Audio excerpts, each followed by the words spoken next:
आइए अब हम माता आदि शक्ति के षष्ठम रूप माता कात्यायनी की कथा कहेंगे।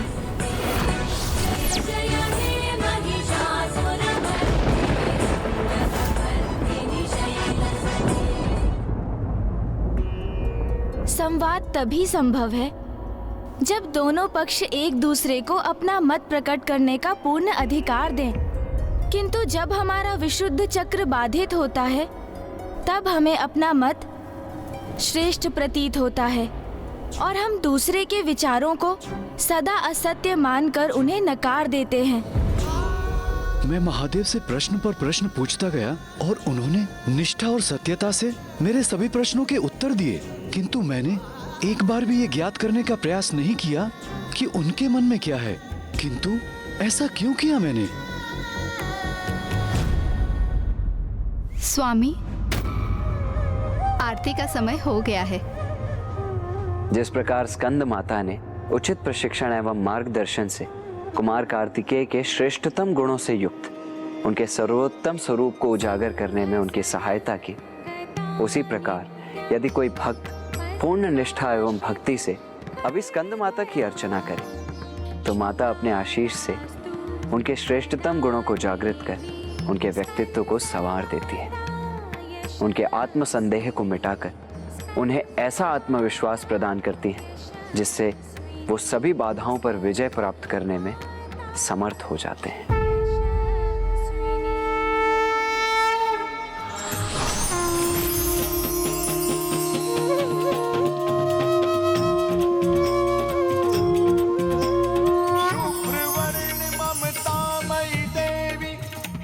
स्कंद माता सर्वोत्तम संतान की जननी, तू ही स्कंद की माता है माँ, तू ही स्कंद की माता है माँ, तू ही स्कंद की माता।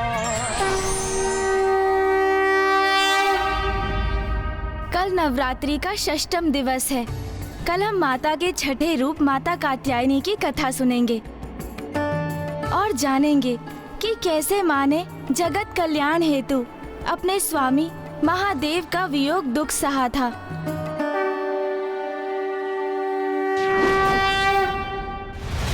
स्वामी, कब लौटेंगे आप? यहाँ मेरे निकट आके मुझे अपने दर्शन कब देंगे आप? उमा, तुमसे दूर रहकर तो मैं भी अत्यंत विचलित हूँ।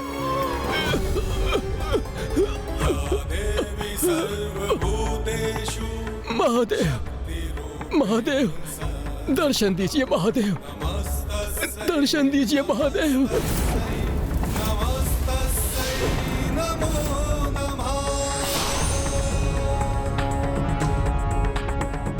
माता, मुझे इस बंदी गृह से मुक्त कराइए। मैं यहाँ अपार कष्ट में हूँ माता।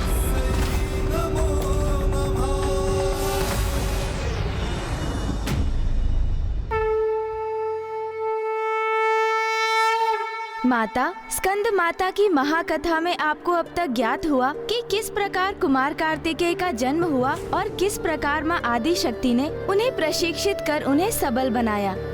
और अब हम आपको माता के षष्ठम रूप की कथा सुनाने जा रहे हैं। अरे अरे ब्राह्मण बंधु, आप माता से संबंधित एक अत्यंत महत्वपूर्ण प्रसंग का उल्लेख किए बिना ही कथा को आगे बढ़ा रहे हैं। अभी स्कंद माता की कथा संपन्न कहाँ हुई? इन घटनाओं के उपरांत उनके जीवन में जो संकट उत्पन्न हुए उन्हें कैसे भूल गए आप? संकट? कैसा संकट? दक्षिण में धर्म की स्थापना का उत्तरदायित्व सौंपकर महादेव ने कुमार कार्तिकेय को वहां भेज दिया।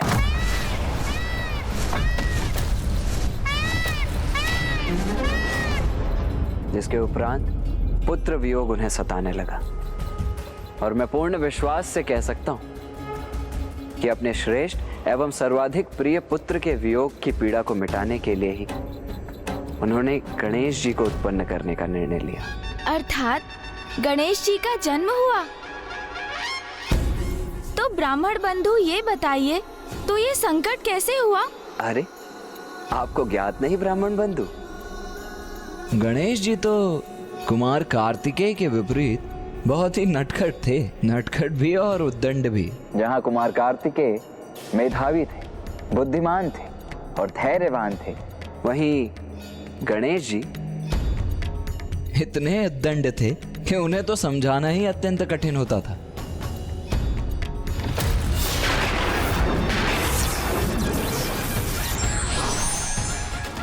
है जाइए।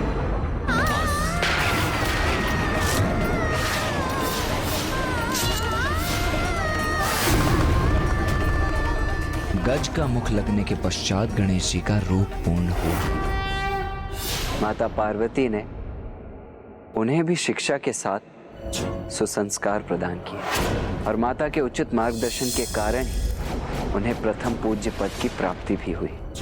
और वो विजेता हैं गजानन।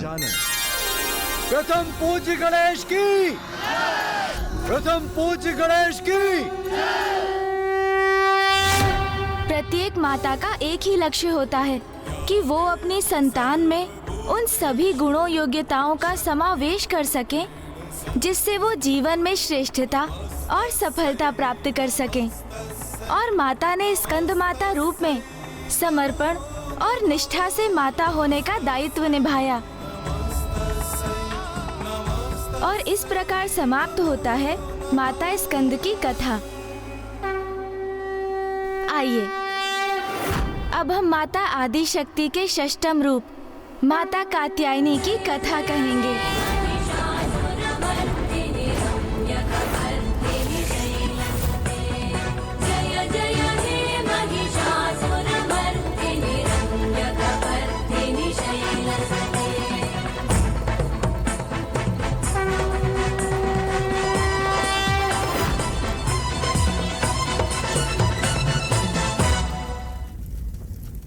माता पार्वती ने एक कुशल गृहिणी के समान कैलाश में महादेव की गृहस्थी को संजोया, किंतु वो अपनी आंतरिक शक्तियों के बल पर ही ऐसा करने में सफल हो सकी।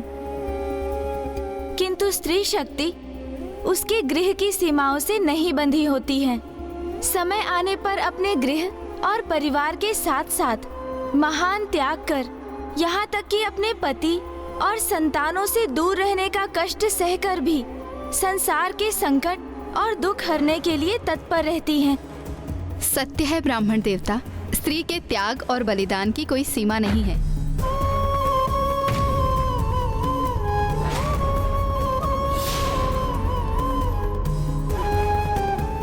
आपने सर्वथा उचित कहा माता। त्याग की प्रतीक स्त्री के इस रूप के दर्शन करेंगे हम माता कात्यायनी की कथा में, क्योंकि इस रूप को धारण करने हेतु माता को अपने स्वामी महादेव एवं दोनों पुत्रों कुमार कार्तिकेय एवं गणेश जी से दूर होने पर विवश होना पड़ा था। ये उस समय की घटना है जब संसार पर एक महा अत्याचारी दैत्य का आतंक छाया था और वो दैत्य महिष रूप में भी परिवर्तित हो सकता था। इसीलिए उसका नाम था महिषासुर। महिषासुर ने कठोर तप कर ब्रह्मदेव से वरदान प्राप्त किया कि उसका वध मात्र और मात्र कोई स्त्री ही कर सके, क्योंकि वो स्त्रियों को दुर्बल और हीन मानता था और उसे विश्वास था कि ये वरदान पाकर वो अमर हो गया है और उसके अनुसार कोई भी स्त्री उसका वध करने में सक्षम नहीं होगी। वरदान प्राप्त करने के उपरांत महिषासुर की शक्ति में वृद्धि होने लगी।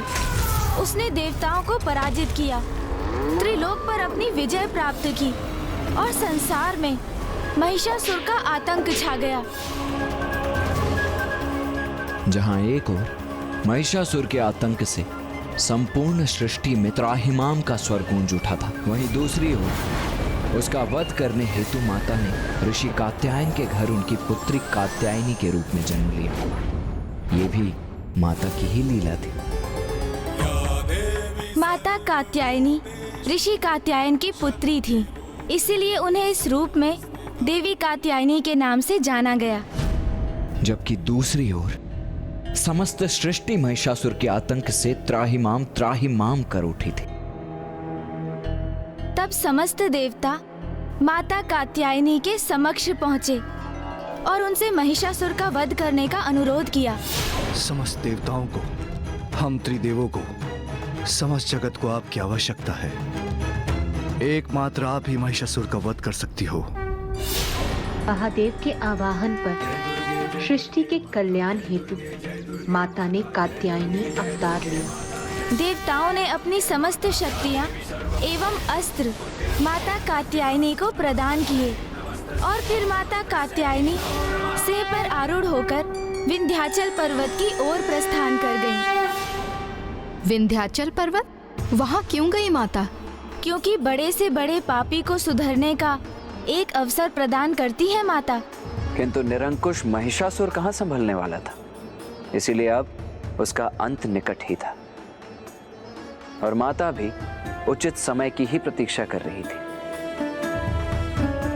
सत्य ही है, विनाश काले विपरीत बुद्धि, क्योंकि जैसे ही महिषासुर को ज्ञात हुआ कि एक सुंदर साध्वी विंध्याचल पर्वत पर तपस्या में लीन है, तो उसने विवाह प्रस्ताव के साथ अपने संदेश वाहकों को माता के पास भेज दिया।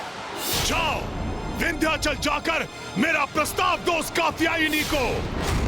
कहो उससे कि सर्वशक्तिमान महिषासुर उससे विवाह करना चाहते हैं। जाओ और जाकर अपने महाराज को मेरा संदेश दो कि यदि उन्हें मेरा वरण करना है तो उन्हें मुझसे युद्ध कर मुझे परास्त करना होगा। माता की चुनौती सुन महिषासुर का पुरुष होने का दंभ आहत हुआ और वो मूर्ख उनसे युद्ध करने चला गया। तब माता और महिषासुर के मध्य भीषण युद्ध हुआ और जिसमें माता ने उसकी संपूर्ण सेना एवं उसके सेनापतियों को नष्ट कर दिया और युद्ध के अंत में माता ने महिषासुर के वक्ष पर त्रिशूल प्रहार कर उसका वध किया और संसार को उसके आतंक से मुक्त कराया।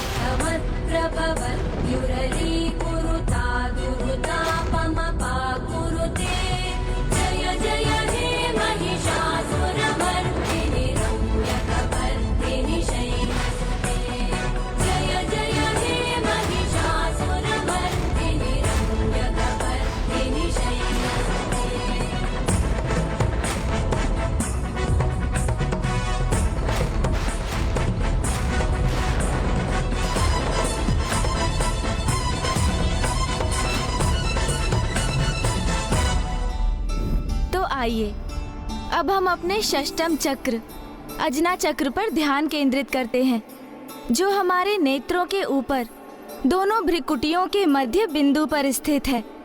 इसलिए इसे तृतीय नेत्र भी कहा जाता है। माता कात्यायनी की प्रार्थना करने हेतु अब आप अपना ध्यान उस बिंदु पर केंद्रित कीजिए।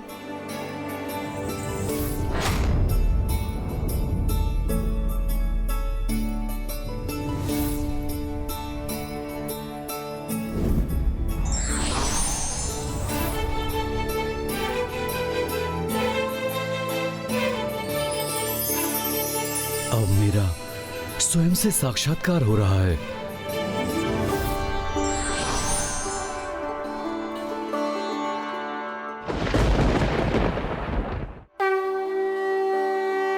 नवरात्रि के इस दिवस जो साधक माता की पूजा करते समय अपना सर्वस्व समर्पित करते हैं, उन्हें माता दिव्य दर्शन देती हैं और माता की कृपा से उसे अर्थ, धर्म, काम, मोक्ष इन चारों फलों की प्राप्ति होती है और वो जब तक जीवित रहता है, मृत्यु लोक में भी उसे स्वर्ग के अलौकिक तेज का अनुभव होता है।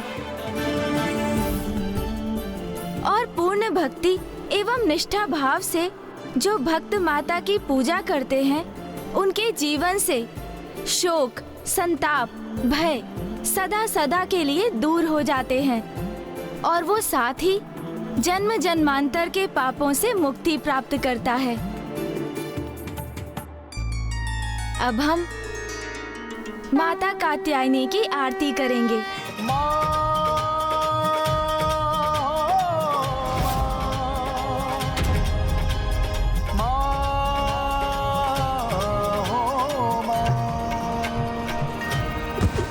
अग्निदेव, संभालिए अपने आप को।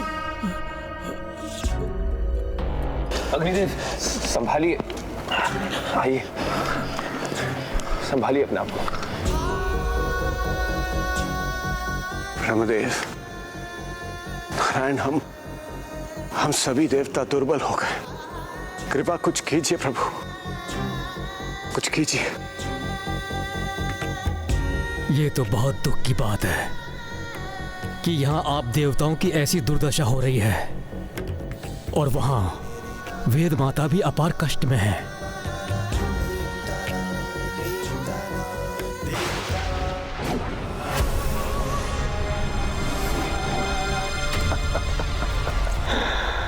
बहुत कष्ट हो रहा है वेद माता।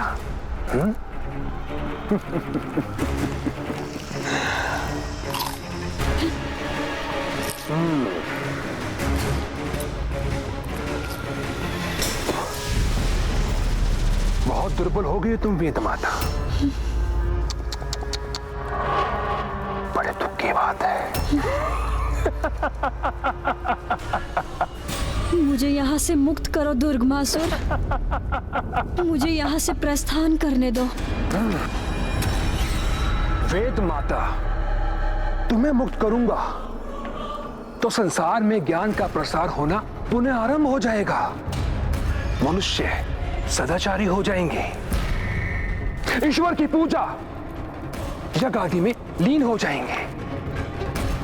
इसलिए तुम्हारे यहां बंदी रहने से तुम्हारा ज्ञान संसार से लुप्त रहेगा, अज्ञानता छाए रहेगी और मूर्ख अज्ञानियों को मैं किसी भी दिशा में भटकाकर अपना सेवक बना लूंगा।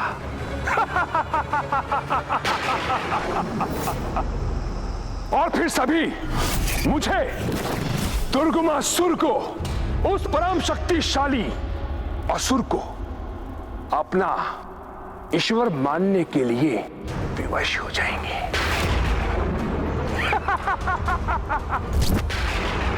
वेद माता, मैं हूं दुर्गमासुर, जिसने ब्रह्मलोक से वेद माता का हरण कर संसार से वेदों का अस्तित्व ही मिटा दिया। इसलिए मैं तुम्हें कदापि मुक्त नहीं होने दूंगा वेद माता। माता, माता आदिशक्ति, मेरी सहायता कीजिए माता।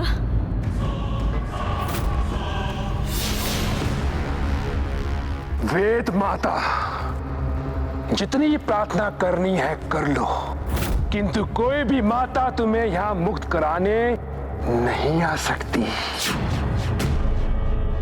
अब सिर्फ संसार में मेरी पूजा होगी, दुर्गमासुर की। मैं संसार में इतना आतंक फैलाऊंगा, इतना आतंक फैलाऊंगा कि संसार में सभी मेरे नाम का उच्चारण करने के लिए विवश हो जाएंगे।